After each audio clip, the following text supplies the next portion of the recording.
trong màu ý trong mùa cao ở lúc ly phía chuyên trì tha luân gì lo tay cho kê lu yu xia sông cụ thâu sông chết tua trò thả phong cà bê y trong hồng chua lành cá xia lù phong chua lành nhỏ rong sông chia. Happy New Year, Happy New Year, chào cho ta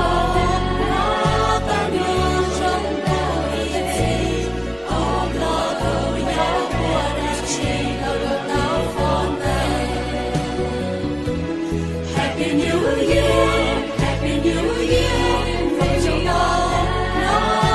nhớ trong mỗi ngày, ôm lo thâu nhớ của đất chỉ đâu tao phong này.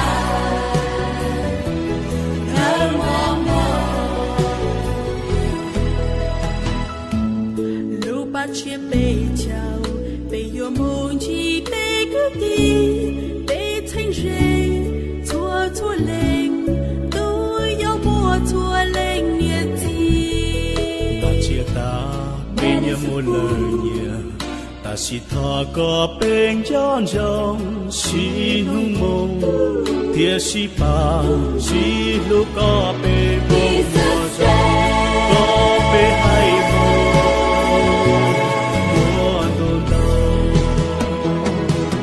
Happy New Year, Happy New Year, mong cho ta biết trong đời này, ôm lo về đời chỉ ở nào phong này.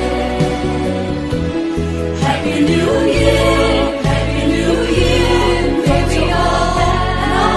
ta mong sao buồn dài, if we don't unite as we down on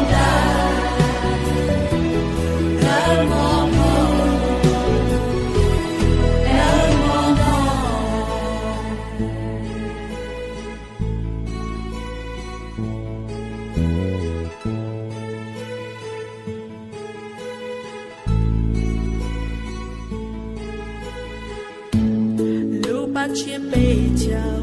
bê yo mong chi bê cứ đi bê thanh rê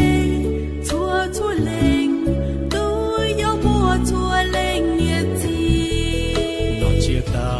bê nhớ mua lời nhớ ta si tha có bên giòn giòn si hung mông tia si pa si lu có bê